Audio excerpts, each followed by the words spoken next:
School ভবনের উপর পড়েছিল, তো সেক্ষেত্রে ওখানে সব কেজি ক্লাস 1 থেকে 5 পর্যন্ত 6 পর্যন্ত স্টুডেন্টরা ছিল। আমার হাতে যে ছিল তার 95% তো পড়া গেছে, আর আমার সাথে আমার একটা ভাগ্নি আসছিল, ওর 20% পড়ছে, আর আরেকজনকে দুজনকে আশঙ্কাজনকভাবে আইসিইউতে রাখছে। কলেজের প্লেন ক্র্যাশ করে পুরো পড়ছে, বাট আমাদের বিল্ডিং এর দিকে আসে নাই। প্রাইমারি সেকশন, যেটা প্রাইমারি সেকশনের বিল্ডিং এর উপরে আর কি প্লেনটা পড়ছিল। ইভেন বিস্ফোরণ হওয়ার সাথে সাথে আশেপাশের সাইডগুলো জ্বলে গেছে। অনেক গার্ডিয়ান তো হয়েছে, স্টুডেন্ট, প্রাইমারি স্টুডেন্টগুলো সবাই পড়া গেছে, ছোট বাচ্চা বেশি।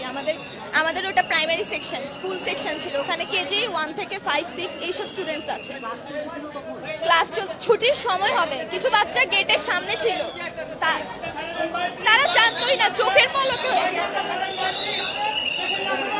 ডক্টর বলেছে সাইন লাগবে, ওর গার্ডিয়ানকে কল দেওয়ার পরে ওর গার্ডিয়ান বললো যে আমাকেই সাইন দিয়ে দিতে।